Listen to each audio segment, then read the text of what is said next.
Okay. Yeah, we have everybody here. So I will now call to order the THPRD Board of Directors meeting for November 10th, 2021. Jessica, can you please call roll? Tia Ping. Here.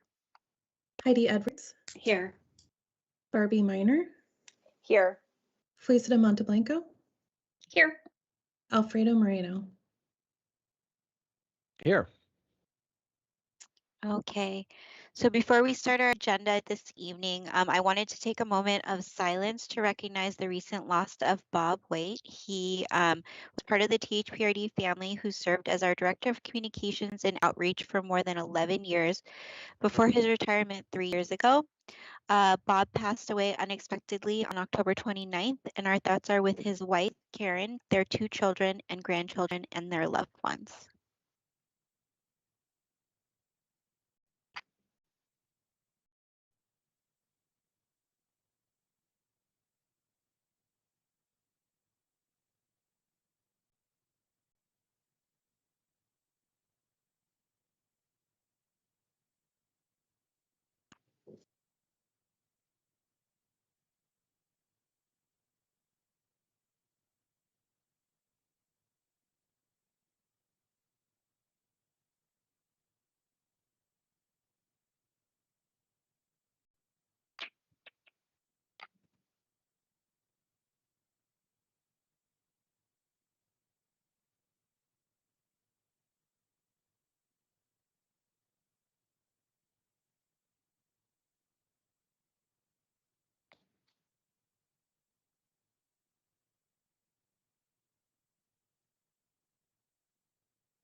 Okay, Doug, I think you had some words you wanted to share with us. Yeah, I just wanted to acknowledge, Bob was a pretty unique individual. He had a lot of skill sets, obviously, in the communication side, but he was a great person, and his eye for photography was really remarkable. He several of his photos have been on our program guide, and we're going to try to do another one here for this coming winter spring topic. But his 2 key, for me anyway, 2 key contributions for the Park District. One is our remarkable logo, which really it's grown in its ability to communicate because it has all the colors. And I love that about our logo. And the other thing, Bob did, shortly after he started, we launched the effort for the 2008 $100 million bond measure. And then Bob took us on a communication outreach project of 126 meetings. And it worked. We won. So it was a great effort. He will be missed. Thank you. Thank you. Okay, so there was no action requested from executive action, so we will move to audience time. I think we did have a few testimonies. We do. I will read through those. Let me pull this first one up here. The first one, sorry, I'm having technical difficulty. Here we go. The first one is from Cynthia Jackson. And thank you, Cynthia, for your testimony tonight. Aloha Swim Center has now been closed for nearly 18 months, and the website has no information regarding a plan to reopen, merely stating it is closed until further notice. I have reviewed all of the minutes from previous Facility Advisory Committee meetings and the THPRD board meetings that are available on the website and was unable to determine how a decision was made regarding which swim centers would reopen and which ones would remain closed. How were those decisions made? What is the review process for determining which facilities will continue to remain open? And is there a timeline or action plan for reopening facilities? Sincerely, Cynthia Jackson. Doug, do you want to go ahead and respond to Cynthia's questions? Sure. We provided a response staff-wise to Cynthia, and it's really acknowledging that it is a difficult situation that we find ourselves in here with three of our pools not open yet. So we walk through the rationale that we have a combination of things happening at the Park District. Certainly one is just basic fiscal constraints that do exist. In addition, it's acknowledging that our participation rates are really not where we'd like them to be to quote unquote justify opening another pool. And so we just have a combination of things coming at us, as the board's well aware. We'll have another fiscal update for the board at your December meeting and kind of walk through how the first quarter went within our constrained environment. And the overview is going to be okay, but it's not like things are highly successful at this time either. So we've got some time ahead of us to get where we need to be. Thank you. And our last written testimony for this evening is from Nadia Hassan. And the message, which came via email, says, "Dear THPRD Board of Directors, it was so exciting to attend the Dia de los Muertos event in the Garden Home Recreation Center last weekend. We appreciate the vendors, the entertainment, and most importantly, the crafts. It is this culturally specific programming that gets me excited as we think about how we can better meet the needs of our diverse community. Pre-pandemic, members of the Muslim community had wanted to consider a partnership for an Eid festival in the park, similar to the Party in the Park that you have in the summer. Our community represents cultures across India, Pakistan, Somalia, Saudi Arabia, Libya, and more. While we do not know what this may look like today due to COVID, my hope is that we can consider planning more events around various festivals and cultures to show our community that representation matters. Thank you for your commitment to equity, Nadia." Thank you, Nadia, for your testimony. And any feedback there, comment? It was a great event. Yes, and I think, Nadia, as we have had conversations as of late, we are certainly, one of our strongest values is to really focus in on equity and how we can serve our community, folks of color, different religions, cultural, you name it. So thank you for your feedback, and we look forward to opportunities planned together. And that's it for written testimony. I'm muted. Thank you, Heidi, for reading those. So we will now move to community liaison reports. Do we have anybody who has updates?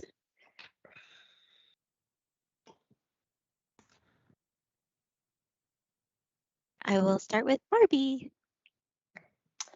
Sure. I missed last meeting, so I would just like to share recruiting efforts are in place. This is in regards to the programs and events committee that I'm the liaison for. And I did try to join last month's meeting and Zoom crashed. So due to some technical difficulties, I was not able to get back in. But I do know that there are 5 open positions on our committee. And I believe the recruiting and interviewing process and all of that is going to take place in the coming weeks. So more to come, I think, when we have our December meeting, but really looking forward to welcoming new folks onto the committee once we get through our interview process. Felicia, I think you're next. Thank you. I just wanted to share that there was a preschool task force for all Washington County task force meeting in October. I owe y'all the PowerPoint, but it's a lot, so I'm hoping to distill it a little bit. But we will hear a little bit more about it in December from folks. And then I also wanted to share, just so everyone was kind of aware, Metro is doing redistricting, just like our state legislature did. Of course, it's at a sort of different, but it's all based on, of course, the 2020 census. I don't know that we as a district have many concerns. I, as an Aloha resident, have some concerns. I feel like Aloha is constantly like getting divided in ways that isn't fair, but just something to pay attention to in terms of who represents you and who represents us as a district. I'm still trying to learn more. I went to an open house or town hall yesterday. There was actually only 2 people who publicly commented on it. So anyways, just keeping y'all in the loop. Thank you. Alfredo? Okay, here I am. I'm trying to lower my hand frantically. Okay, so the THPF, Walton Hills Park Foundation, we have an ongoing campaign to raise additional funds for our Help Seniors in Need campaign. Friends of Elsie Stir have agreed to match fundraising efforts up to $5,000 through November 19th. As of November 1st, we had $3,200 raised. And so we are just looking to continue to get the word out about that. I am going to finally do my part, and I think personal stories of how this, how the ability to enjoy recreation for seniors in your lives or in your communities are a great way to reach people and share kind of the urgency of what life is like when you do have access to recreation and when it's harder for you. So just want to encourage everyone to do what they can, and also from the Parks and Facilities group, one of many groups recruiting for committee members, and we also discussed a park bench installation in partnership with an Eagle Scout at Jackie Houston Park, at the dog run at Jackie Houston Park. So just a few little nuggets there. And I hope somebody will talk about the great tour we had of the Pat Reeser facility, but I'll leave that to somebody else. Heidi? Yes.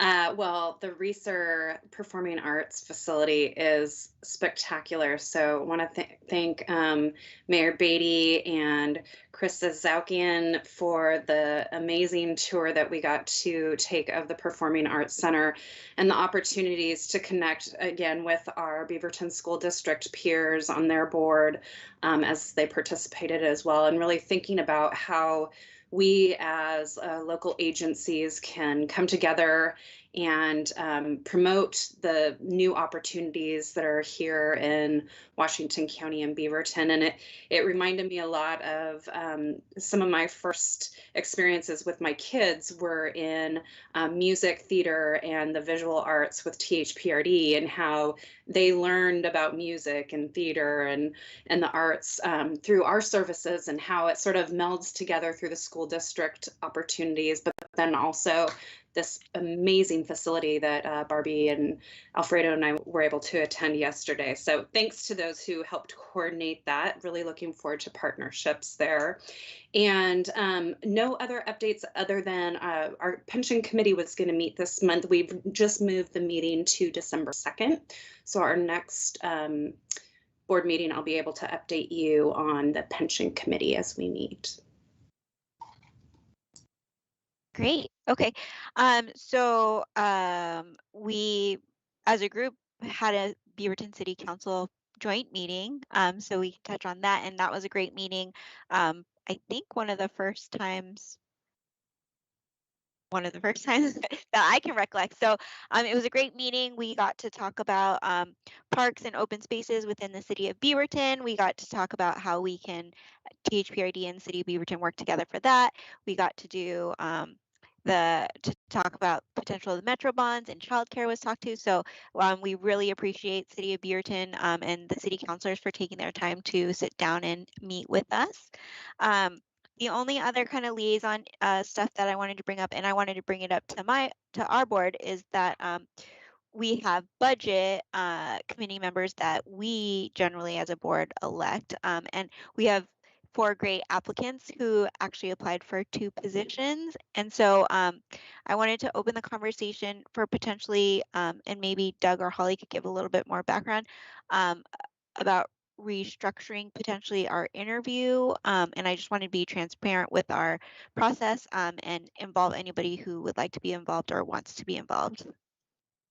Perfect. So I'd like to have Holly kind of speak into this a little bit because she has some direct experience with regard to our last process we went through, and it's really to keep it moving along in a reasonably timely manner, and also, of course, respect the individuals involved in the process. So, Holly? Yes, so have a little bit of experience with boards and commissions and helping elected officials with appointments for these things. We also can draw from our experience with the advisory committees. So, last year we had a process where the full board interviewed budget candidates, and it was open session, full board participating. And the feedback we got from folks was that didn't really feel very comfortable. It wasn't an experience people were used to. It doesn't feel awesome to be in a public setting like that and being interviewed, and it was uncomfortable for folks. So we respectfully like to suggest that we consider doing this how we've done it in the past, and in kind of a typical way with other public agencies, where we might suggest that we have 2 board members and perhaps a seasoned member of our budget committee, one of the community members, participate in an interview. And I like to think of it as, you want to think your applicants are interviewing us as much as we're interviewing them. And having a seasoned member of the budget committee, from a volunteer perspective, it allows the applicants the opportunity to ask, like, how much time do you spend? What does preparation look like? And they can be comfortable asking questions of folks who have held that volunteer experience and can speak from their wisdom. So that would be the suggestion. It's really similar to what we do for our advisory committees. So Bruce, Keith, and I are all participating next week in interviews for those advisory committee openings. We'll have 1 or 2 members of each of our committees participate as well, so they can fulfill that same information sharing of answering questions about what it's like to serve on the committee and offer perspective. And I think we would still create that matrix where we would be able to rank our just based on the application, so that it's not, we wouldn't be interviewing every single person. If we had like 12 people, we would still rank them, and maybe if there's one position we interview 2 or 3 or whatnot. Heidi, did you have a question? And maybe I missed this, just for clarity. So we would still all be able to see the applications and rank them as a collectively, but then just a couple of us would participate in the interview process more offline outside of these meetings. Yeah, I think that's a great idea. I think it makes it a little more comfortable. So I think we have thumbs up. We have a thumbs up, Barbie. Okay. I think that's great. Perfect. So now we have a process for that. Yay. Okay. All right. We'll kick off the matrix, probably first of next week, and then we'll kind of lay out the process for the rest of it. Thank you, Doug. And Holly. Thank you, Holly. Okay, next, moving on, we're going to unfinished business. We have Beaverton Creek Regional Trails, segments 3 and 4. Okay, we've got Gary and Renee are going to lead that. Yes. Hi there. Good evening, and thank you for having us. I'm Gary Keck. I'm the Design and Development Manager for the Park District, and with me is Renee Brucker, who is our Park Planner. And tonight we have no formal action requests, but we're here seeking board support to proceed with Phase 2 of the Beaverton Creek Trail segments 3 and 4 project, with the recommendation to seek additional funding through grant opportunities and to reallocate undesignated system development charge funds to the project. Next slide, please. So this trail, you may recall, we came to the board in June to get the preferred concept plan approved, but it's categorized as a regional trail It's 12 feet wide, 2-foot gravel shoulders. The segment that we're working on is about 1.5 miles in length.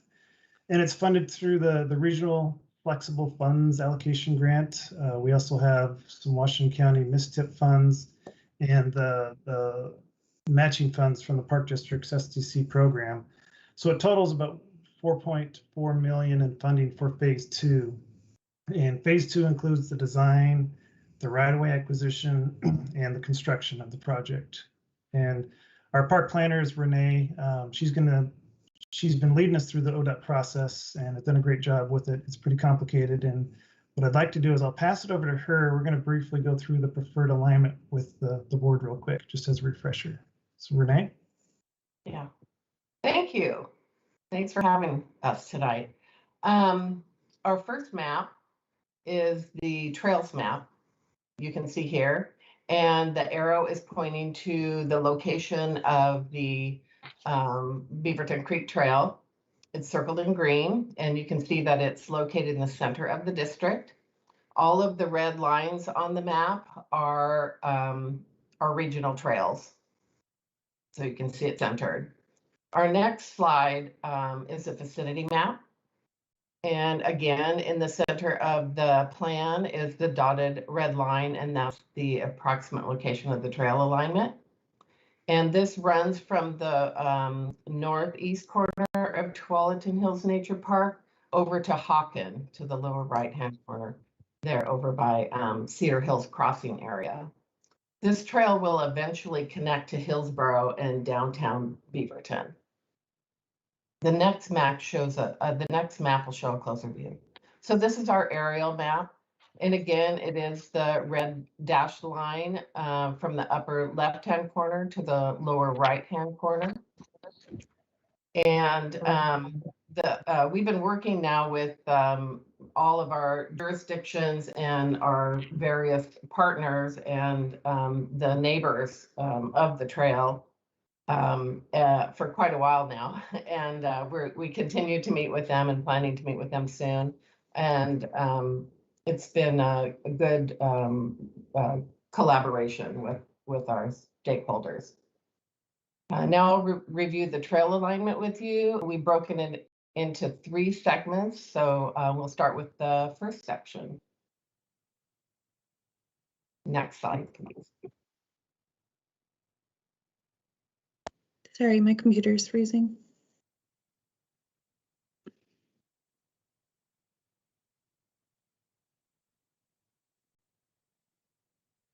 There we go. We have a 1.5 miles to go, so we'll start over here at the Tualatin Hills Nature Park. Over at the West Side Trail, we'll connect there. That will be the beginning of the project. The orange line is the trail segment.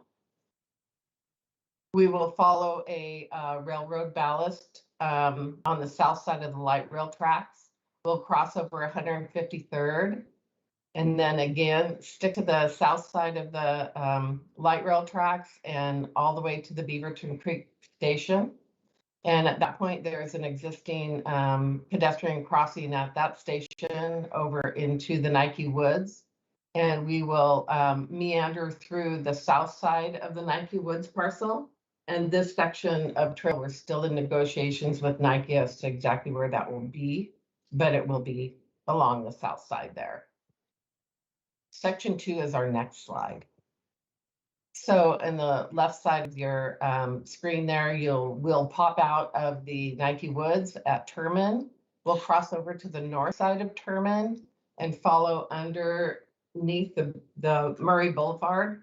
And then we'll cross another section of Terman Road to the Tektronix frontage there and follow along that frontage to about 3/4 away over.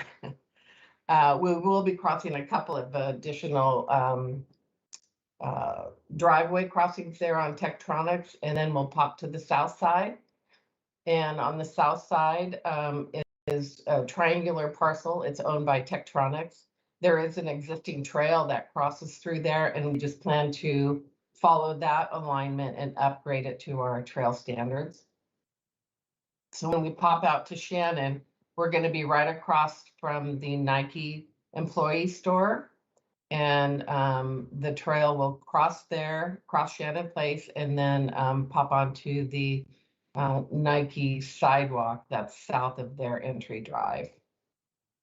The next slide is our last section of trail.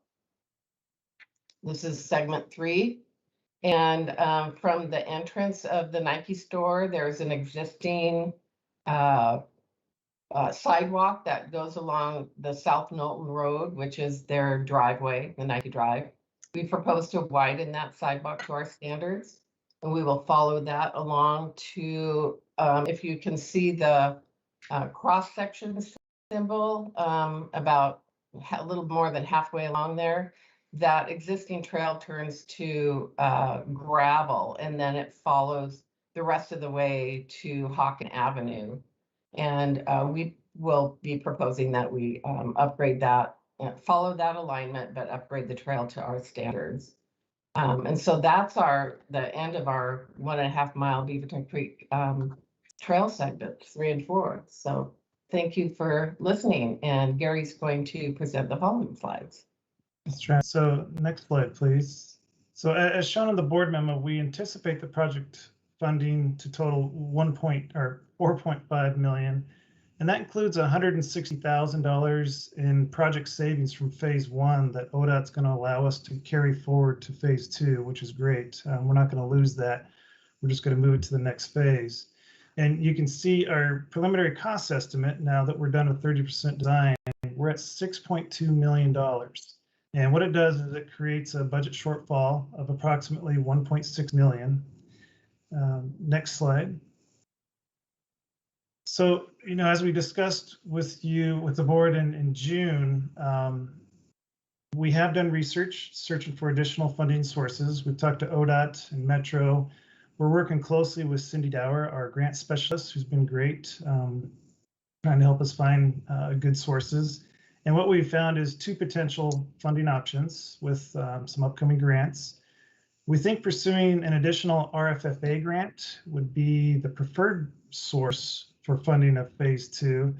And the main reason is it's got the same parameters. It's the same project. We have a grant for that, and ODOT and Metro seem to agree that this would be a good fit for that next round. Another option is the Oregon Community Paths Grant. And either grant could cover the funding gap, except for the local match, of course. And the timelines for each one of these grants are compatible with our anticipated 2025 construction start. Now, until a grant is secured, approximately, the 1.6 million that we need, we'd like to reallocate undesignated STC funds to cover that project budget shortfall in order to keep the project moving forward. By proceeding with phase 2, the project will be able to advance without any delays. We can continue to target that 2025 construction start. And one of the more important things is it also helps us continue our current momentum and to keep our stakeholders engaged, the property owners that we've been working with closely to help solidify a plan and get this to construction. Now, if the board supports this effort, staff will return in December with a formal request to reallocate undesignated SDC funds to the Beaverton Creek Trail. I want to mention that the current RFFA funding that we have for phase 2, it needs to be obligated no later than August of 2023, or the project will lose that funding. So we've got some time constraints on that original grant that we've got. And in addition, once ODOT obligates the funds, once we start phase 2, we'll be responsible for any costs that go over that budget, and we'll have 10 years to complete the project. So next slide, please. So next steps, we are wrapping up with phase 1. We've got 30% design pretty much done. If the board supports our recommendation on moving forward, we'll work with ODOT to obligate the current phase 2 grant funds, and we'll begin the formal design and right-of-way acquisition and construction phase. We'll also begin to coordinate the grant applications for the grants that I just mentioned. And then we're still on target for a 2025 construction. Next slide, please. So as mentioned, there is no formal action being requested tonight, but we are seeking board support to proceed with the phase 2 of the Beaverton Creek Trail project. And we are recommending that we seek those additional fundings through those grant opportunities and to reallocate undesignated SDC funds to the project. So with that, that's a lot of information. Renee and I'd be happy to answer any questions. And I see Heidi's got one right off the bat. Just a quick question. I want to say I feel good about moving forward with this and allocating those additional SDC funds. I do have a question about the grants. Is there anything, in the past we've been able to speak with folks or sort of help with some of that? Is there anything we can do as a board to help you with those grants, with some of that communication? Or is that really just, we've got Cindy doing that work and you're doing that work and Renee? Anything we can do to help lobby? And it's a great question. And I'll definitely ask Cindy. I don't know the answer right off the top of the bat. I don't know if Doug or maybe if Janine's on, that they could answer that. Because are those funds, those grant funds, are they at the state, at the local, metro? Where are they coming from? They're federal funds and they're coming Federal. through Metro. Okay. So Okay. we have sat down with Metro and ODOT, and both agencies agree that that next series of RFFA funding is a really good source for us to look at based on the project we have. Sure. Because it would help them complete the project that we have a grant for right now. And they're really looking to get projects completed with money that they allocated earlier. They don't like to see projects fail, basically, I guess.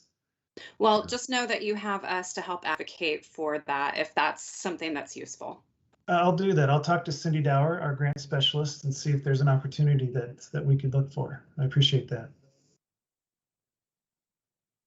Any other questions? I did have a question.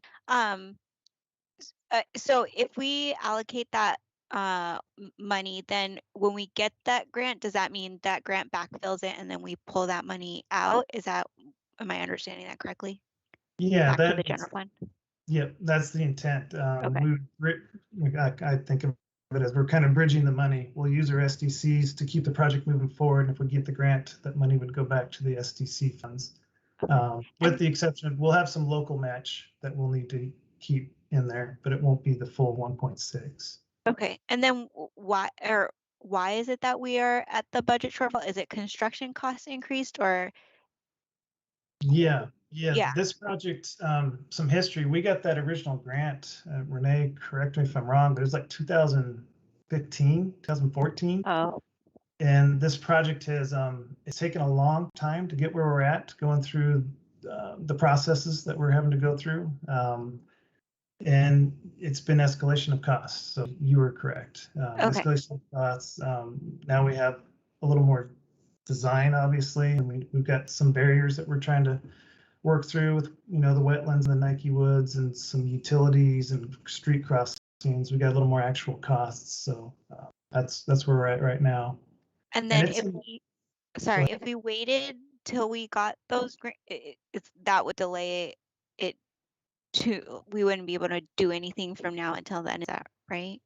Yeah, we would go pencils down. We would stop the work and wait until we got the funding, because once we ask ODOT to obligate to phase 2 and start it, we're on the hook to pay for whatever the cost is at the end.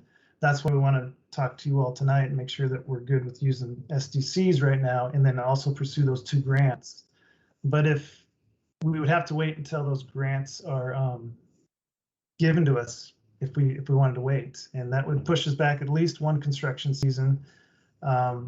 As Renee mentioned, we've been working really hard for 18 months, I think, with Nike and with Tektronix and a couple of other property owners. So it'd be nice to keep that momentum going since we've got them come to the table. They have their own design teams. They're looking at plans with us. They've been great. We've been working with TriMet too.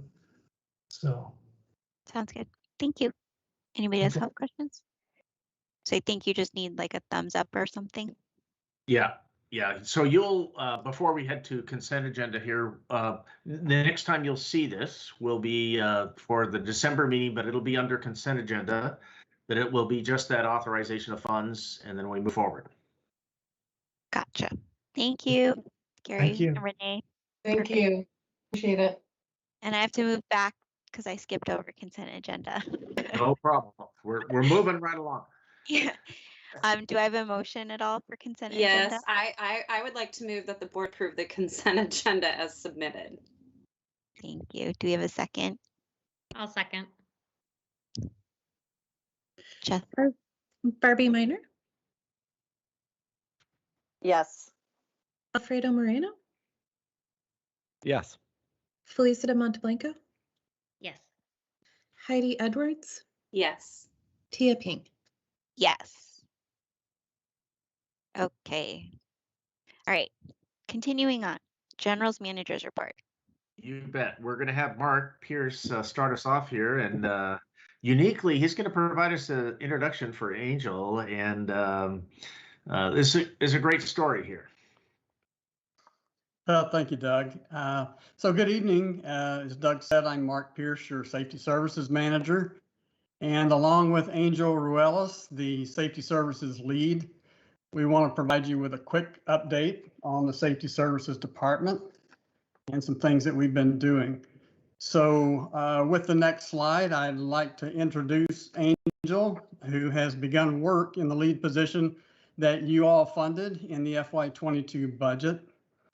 Because of your investment in this position, we have not only been able to reallocate much of my time, but we have also been able to lean further into our ambassadorship approach. And so I will have Angel introduce himself and then have him talk more about the further activation of our community-oriented philosophies. So Angel, it's all yours. Hello, everyone. Nice to meet you all virtually.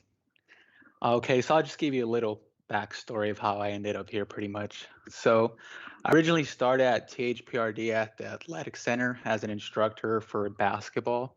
Having the opportunity to teach the game was something I was doing years before arriving here in Oregon. I was originally from Los Angeles. I have two younger siblings, so I would always teach them and their friends pretty much the fundamentals of basketball, which is, you know, skills that people don't teach these days. So a couple months pass and I'm getting comfortable here in Oregon. I'm getting homesick and questioning my decision of moving up here since it's just me, my fiance, and my dog. I needed something to distract me and keep me busy on my days off. So I decided to apply for an instructor position. And I heard back within a week, had the interview in person, which is unheard of these days. And I got the job offer the very next day. I was building relationships with students and parents that I still have to this day. I was finally feeling the void of missing home, and COVID came in full force to shut everything down. Unfortunately, I had to be let go, which ultimately worked out for me. I applied with Safety Services a few months after being let go as an instructor. I was able to interact with the community and use my teaching background as a tool to enhance experiences with patrons. And as you all know by now, I got hired on full time, and I thank both Mark and Holly for believing in me and giving me the opportunity to not only fulfill their expectations, but also mine. Next slide, please. So ambassadorship and activation. I know that everyone is familiar with our Talking Walls initiative, and I have a success story to share with you. Our original locations were selected in partnership between Safety Services and Inclusion Services at sites that had experienced repeated graffiti incidents. At the time they were painted, we still expected these locations to be frequently tagged, but we hoped for the best. I'm proud to report that as of today, none of the murals have been tagged or damaged. Even more impressively, none of the parks or facilities where we have Talking Walls have had graffiti reported. Safety Services recently implemented a new crime prevention initiative that targets vehicle break-ins. As parking lots are checked, these courtesy cards are left on the vehicle window to either remind a patron to properly secure their belongings or to congratulate the patron for properly securing things. Safety Services recently participated in its first case with the City of Beaverton's Center for Mediation and Dialogue. This participation resulted in 11-year-old and 14-year-olds felony charges being dismissed, and they were diverted out of the juvenile justice system. We plan to continue utilizing this process to give young and first-time violators the opportunity to take responsibility for their actions and have a second chance. And with that being said, I'll pass the baton over to Mark. Well, thank you, Angel. We are so happy to have you. And with the next slide, you can see that our paid summer internship was grant funding well spent. This University of Oregon senior got valuable experience in the field and was able to conduct research and connect THPRD to some critical restorative justice programs. As a result of his work, THPRD is now a participant in the Washington County Collaborative Reform Probation Group, and this group will serve as the steering committee for countywide juvenile justice reform, and I will be representing Parks and Recreation countywide on that committee. We were also connected through his work with the City of Beaverton Center for Mediation and Dialogue. And as Angel just mentioned, we have participated in our first successful mediation with that group. And I want to give a shout out and a thank you to SDAO for their generosity and for their collaboration on that project. Next slide, please. And then last but certainly not least, we are in the planning stages for several exercises to be conducted in June of 2022 related to earthquakes. And that is being done in conjunction with our partners at the Washington County Emergency Management Cooperative.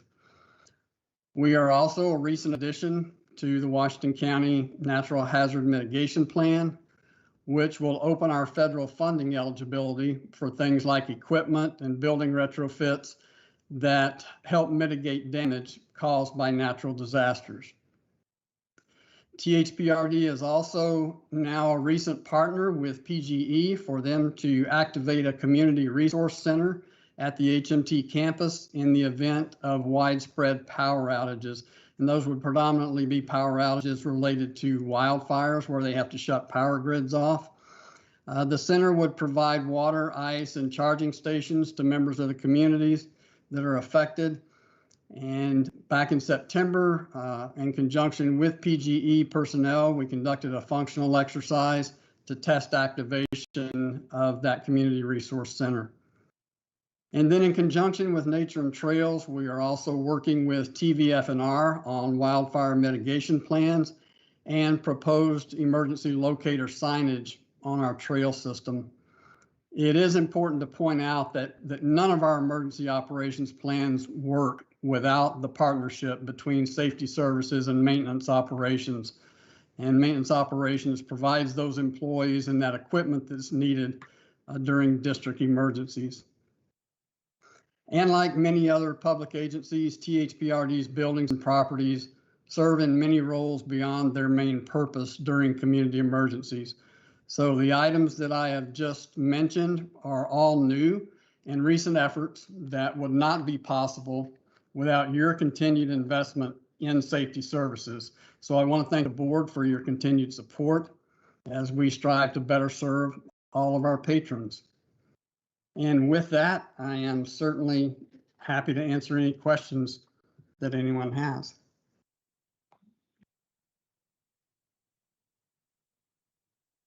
Felicita. Hi, Mark. Nice to see you. Hey, good to see you. Just want to give you and your department all the kudos. I had no idea about the mediation, and I mean, the work that you did for those two kids, like that's amazing. And so I'm kind of like shocked. So in a wonderful way, and I love it, and it's so aligned with our values. And welcome Angel to the team. And I'm so excited for this, and thank you, Holly, for your work in this and all the kudos. Thank you. Thank you. Any other questions? I don't think so. Thank you so much, Mark and Angel. Thank you. Thank you.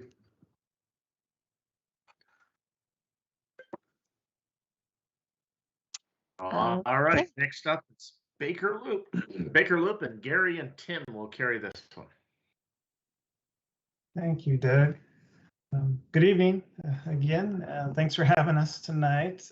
Again, I'm Gary Keck, the Design and Development Manager, and with me is Tim Bonin, our Senior Park Planner, who will be presenting the preferred concept plan for the Baker Loop Neighborhood Park to you.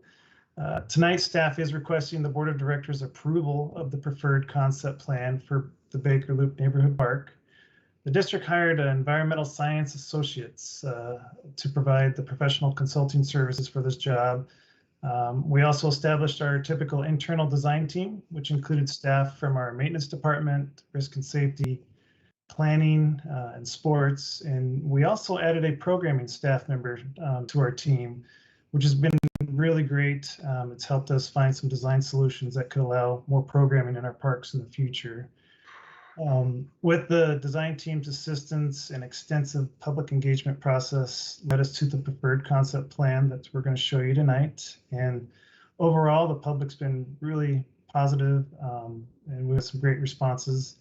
And with that, what I'd like to do is pass it over to Tim.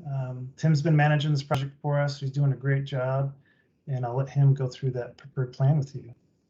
Tim. Thank you. Thanks, Gary. Good evening, everybody. Let's go to the first slide, or the second one, please. This map is a vicinity map. It shows the location of the park in red, and the concentric circles are a half-mile distance from the park. So it's a 1/2 mile to up to a mile away from the park where it's going to be located. And then the next slide, you'll see in the aerial photo, this is the site. You can still see the existing house that's there in the center of the site, as well as the extensive trees that surround the site. To the right is Lombard, which has on-street parking as well as bike lanes, and then Baker Loop terminates at the south of the project. Next slide. We began community engagement in spring 2021, guided by the aspirations of our 4 vision goals: welcoming and inclusive, accessible and safe, preserving natural space, and play for everyone. Our workshop events focused on play for everyone, where we asked patrons about their interests for gathering, play, exercise, and relaxation. Their interests were transformed into 3 diagram layout plans that were further explored to see where the activities would be located within the park. The results were captured in a preliminary concept plan that was presented to the public at a virtual event and recorded for later viewing. Our workshops were collaborative events with other agency partners that drew about 750 people, with 400 plus neighbors interested in the new park.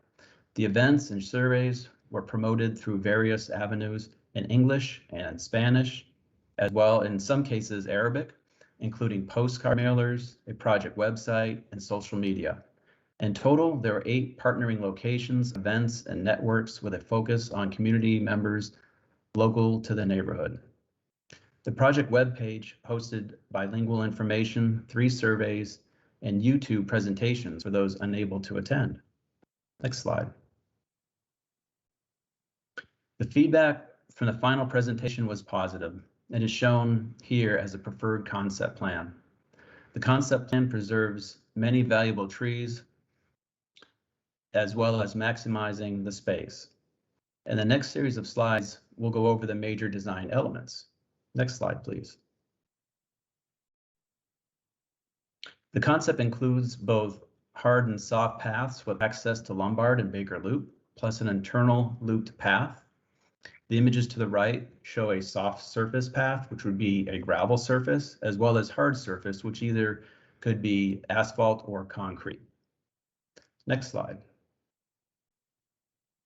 In our workshops, we explored different shelter sizes and locations. Patrons preferred 2 separate shelters, with one of them centrally located to view the surrounding activities.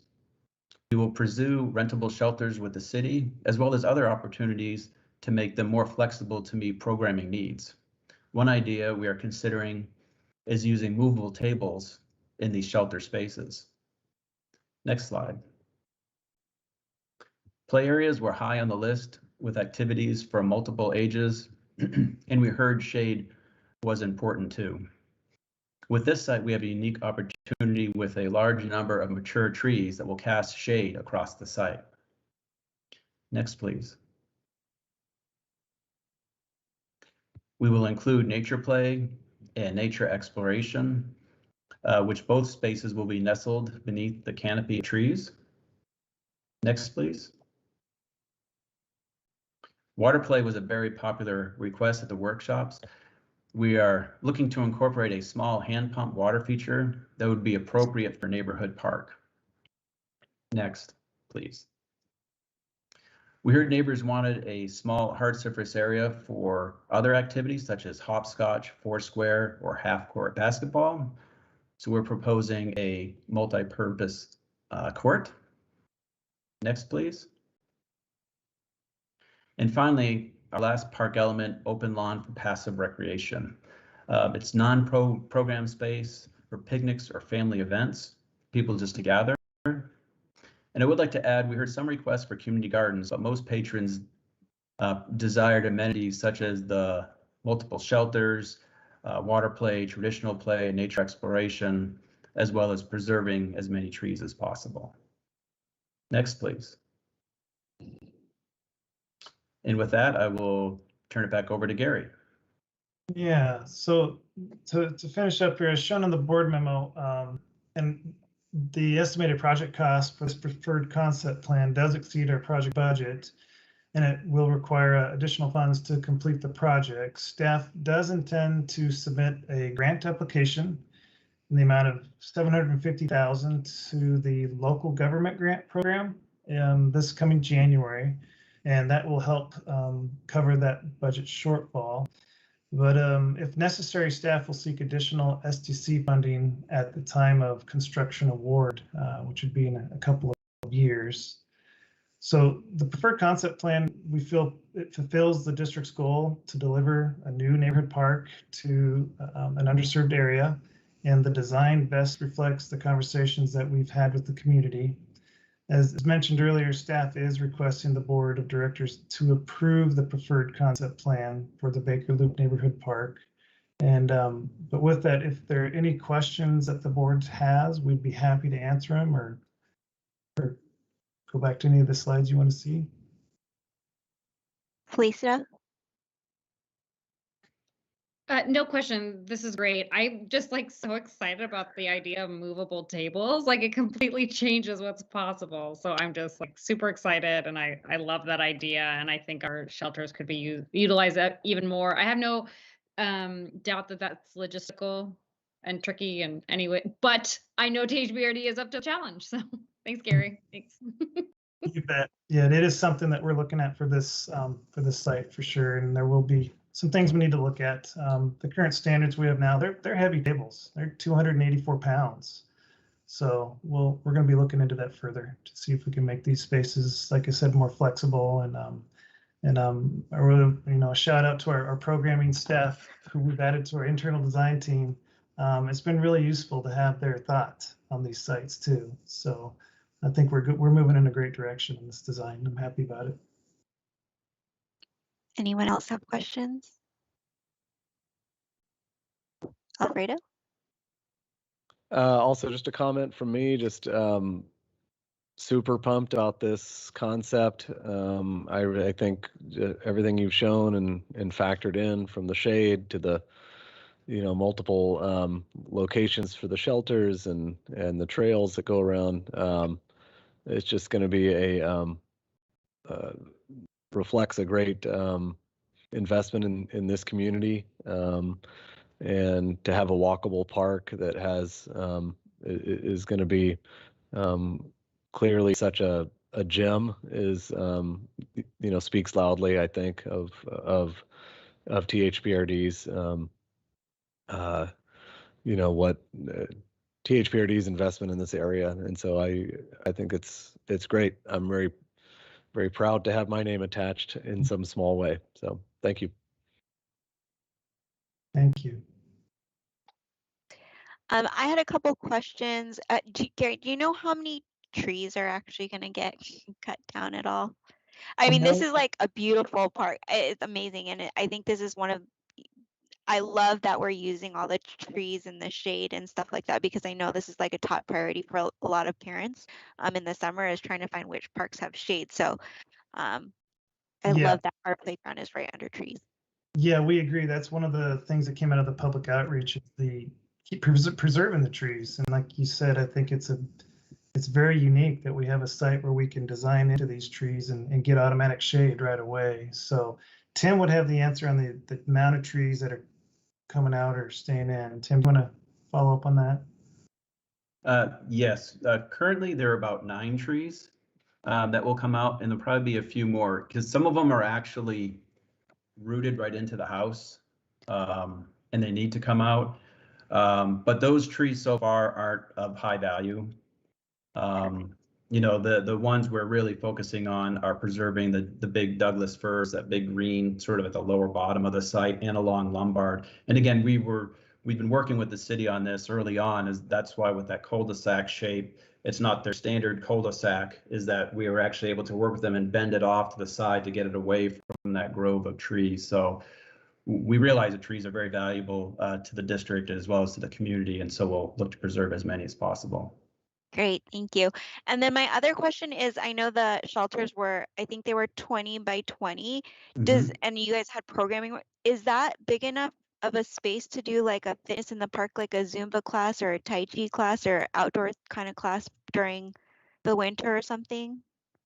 We'll work we'll work a little bit more closely with Emily and programming and figure out what size is appropriate for them. Okay. So again, as Gary mentioned, we have Emily on our team as well. And as we move forward and start to now design this going forward, we'll get into what sizes would be best suited as well. So if we have to make them a little bit bigger or more of a rectangle shape, we can work on that.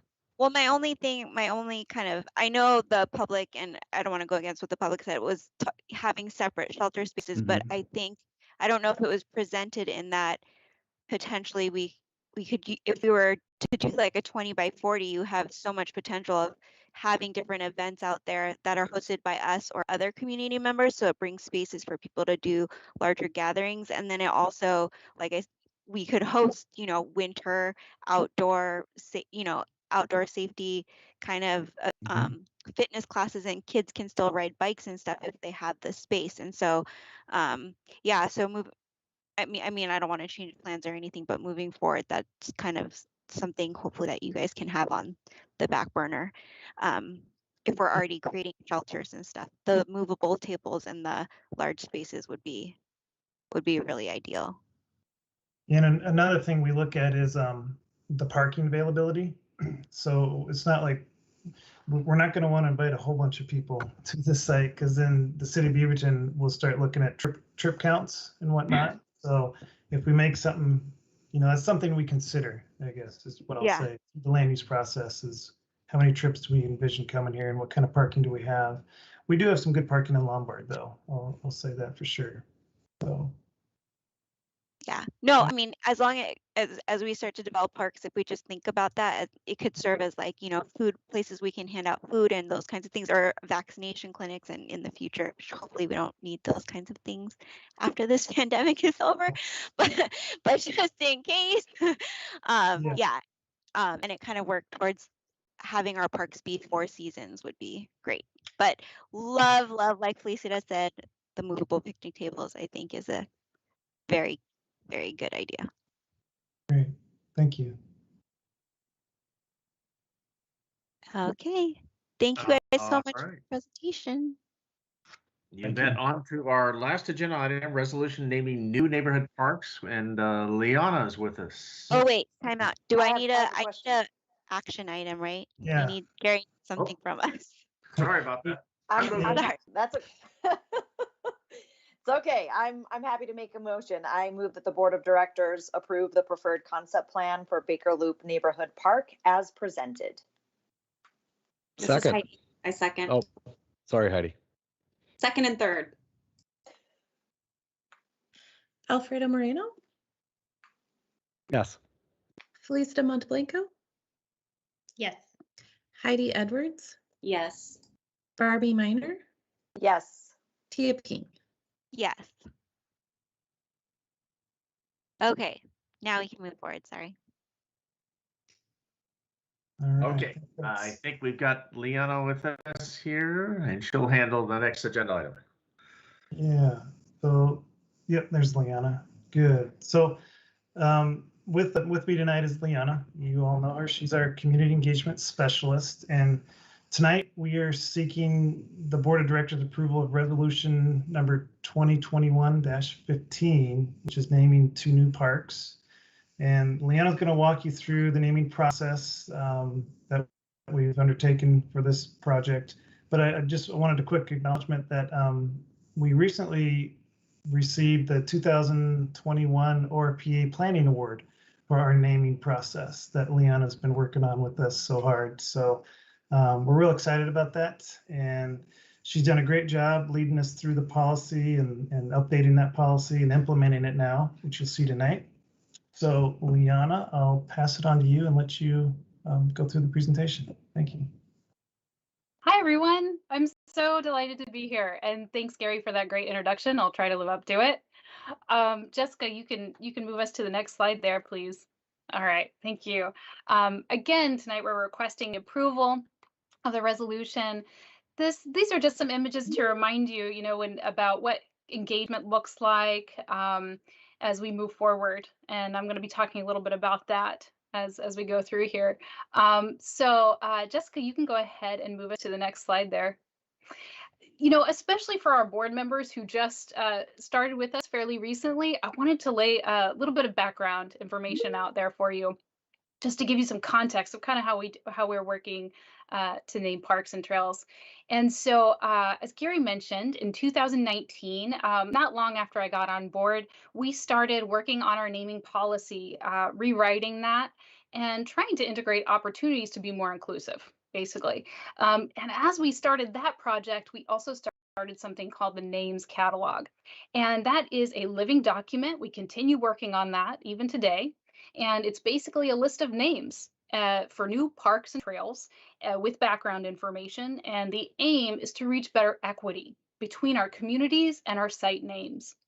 And so the focus was really on reaching out to communities and experiences whom government institutions and agencies have traditionally failed to represent in this process. And so we knew that in order to do that, we had to look towards some of our justice principles and practices. And so we worked to very intentionally reach out to very specific individuals and organizations.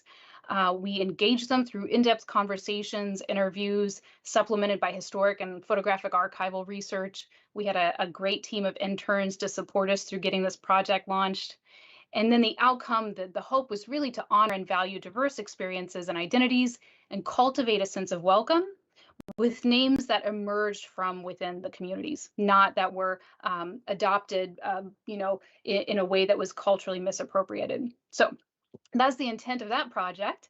And then Jessica, you can move us to the next slide, would be great. Thank you. And so just to give you an idea of the whole process and what that looks like, we start with something called an internal naming committee. And that committee is a diverse group, not only in identity and experiences, but also of staff from across different departments at THPRD, and that have a unique relationship with the park or trail site. So for example, that might look like a cultural inclusion specialist who really works in engagement in that particular community, has a really good understanding for it, or somebody who runs programming in the nearby parks and will program this park. So really trying to get people with a good perspective, staff with a good perspective on the particular site. And then we go to the management team with our name recommendation. So we come up with a name recommendation with that internal naming committee. And I should mention that in coming up with that name recommendation, we look at a lot of different factors. So we look at the names catalog to see what's in there. And then we also look at all the themes and input and all those ideas and concepts that the community said they wanted represented in that park. So we look at all that information, come up with a name recommendation, take it to the management team for input. Then we go back to the community and we say, hey, community, this is what we think we heard from you that you wanted. How does this sound? And then we get input from them. And then we take all of that input and the names to the Park Advisory Committee or Trails, if it's a trail. And then we present that recommendation to you all with a summary of that input for your final approval. And that's where we are tonight. So we have 2 parks that we're looking.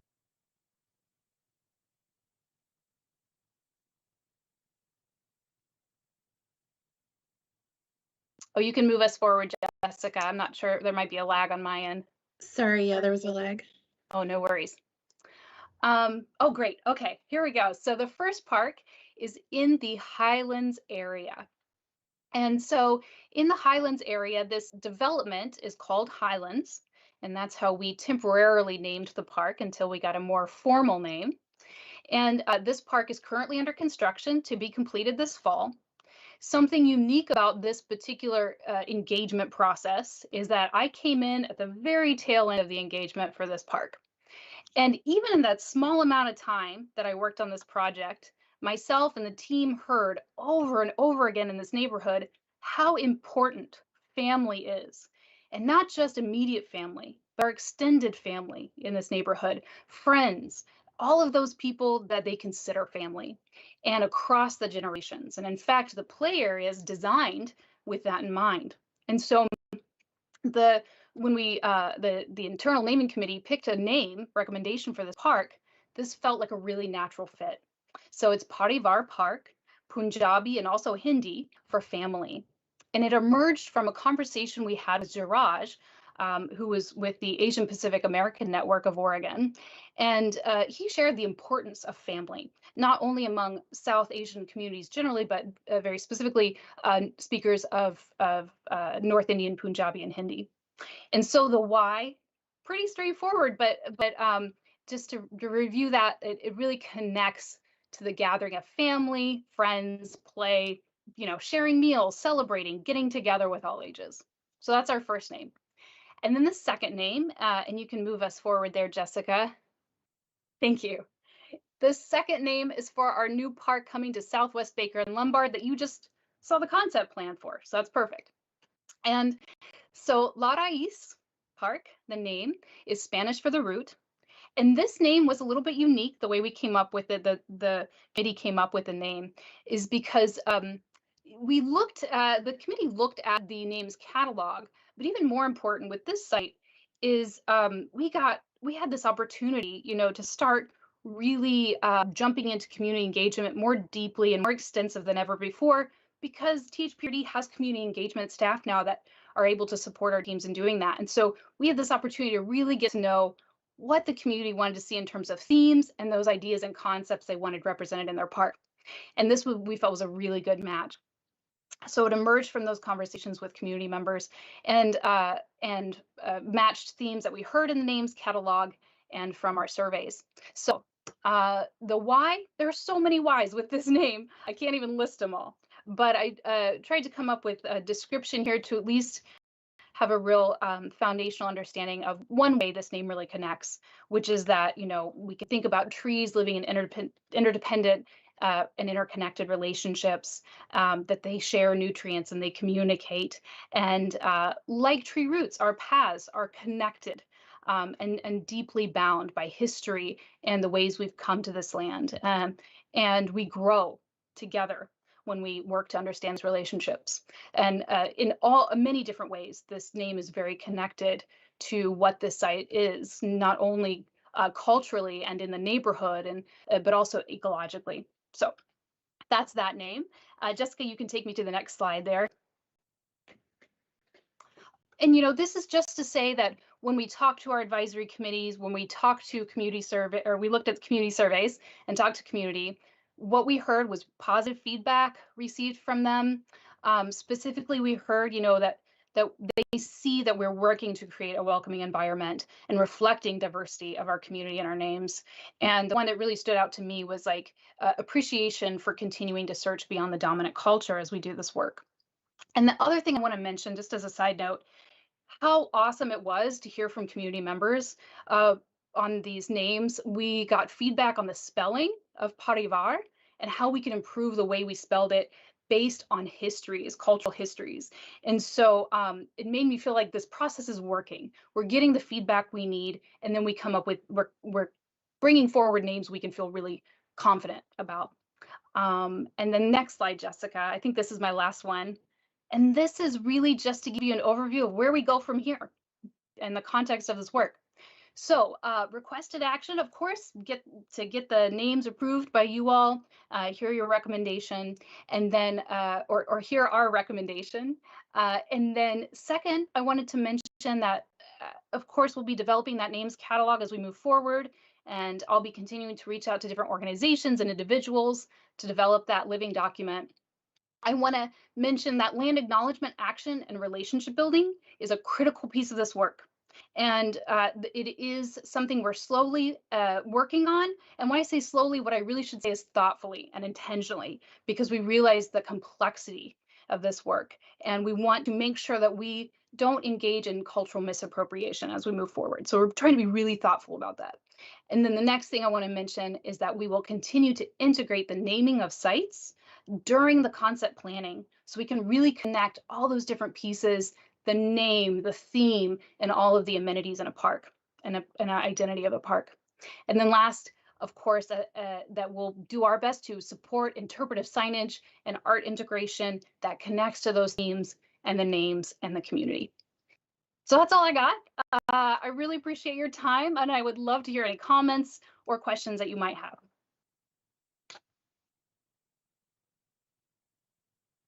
Heidi? I'll just say always impressive. This is great. And thank you for the thoughtfulness and the award, the recognition that you received. Is it through NRPA? Is that right, Gary? Is that what you mentioned? ORPA, Yeah. the state. ORPA. Mm-hmm. Well, I think NRPA will recognize you as well at some point. I mean, it's just been very impressive, Leona. I know it's been a lot of time and effort that you've put into this, as well as the team. So thank you. No questions, just kudos. Alfredo? Yeah, this is probably one of my most favorite things. I was looking forward to having a hand in when I joined this board, and even better for me that the work was already well underway and was so well developed. I'm super proud of, about everything that I've seen here, and these names that help people feel less like they're visitors here, and more like the entrenched community members that they are, is huge. So thank you for all of your work here and your very thoughtful work. I was just looking at number 5 here on your screenshot, and I would just I always like to take the opportunity to support as a former history major. Also thinking about ways that we can connect the history of communities that haven't been well represented in the past on some of these parks that may have a little more of a direct tie to a certain segment of our community. So in addition to, signage, art, I've always enjoyed that. So thank you. Please don't stop. Any more comments or questions? I had one, Lena. You're amazing. Your team is amazing. This whole thing is amazing. It's just beautiful what you guys do, how you guys do it, and all of that kind of stuff. I know last time though, when you brought names, there was data of like surveys. Did we happen to have any for these two this time around? I didn't see any. Maybe I missed it. Oh, go ahead, Gary. I'm sorry. You go ahead. That's fine. I was just going to say, yeah, it was, so what we did was we just consolidated into a summary, all the survey data, that was suggested to keep it shorter for you all since you have so much to read, but I'd be happy to, if you're looking for specifics, like I would be totally happy to share those with you. I mean, if you had it, if you don't, I'm sure it was well received and stuff. I just remember last time some of them were on the 50% range, and I was just trying to see, is it like a 90% range, or what kind of like the receptiveness of the names were?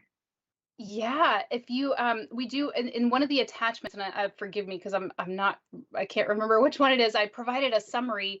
It's in the board memo. I provided a summary of what percentages were approving and what percentages were not so happy with the names. And I was thinking back to you the last time we did a round of names. There were some names that we didn't get a lot of feedback on. And so it was kind of hard moving forward. But I think what I'm really excited about right now is that because we're starting to integrate this into the design process, we're Yeah. getting so much more feedback on those Perfect. names. It's like people are more excited, they're more engaged around the whole process generally. So I'm really excited and hopeful about that continuing to grow. Great. Thank you. Yeah. Yeah, you know, if I could comment to you, it's interesting you mentioned that because imagine the day that we did this kind of work when there were plenty of people living around the property and we never engaged. Yeah. So we were in the blind, and now, even when we have situations where we're ahead of the actual people living around it someday, we have this catalog. And what a Yeah. resource. Such a beautiful resource. Sounds good. Okay, well, do I have a motion? Yes, I would like to move con mucho orgullo that the Board of Directors approve resolution number 2021-15, naming 2 new park sites as Parivar Park and La Raiz Park. I'll second. Barbie Minor, Yes. Heidi Edwards, Yes. Felicita Monteblanco, Yes. Alfredo Moreno, Yes. Tia Ping. Yes. Thank you. Thank you, guys. Thank you Okay. so much. Do we have Thank you. one more presentation, Doug? I Nope, don't I think we're done. so. I just saw think Aisha's name on something. Perfect. So I think we've done all of our stuff today and all of our action items. Sorry for missing some of them. But so we will adjourn for tonight. Thank you, everybody. Thank you, staff, for staying late, and have a great night, everybody. Thank you.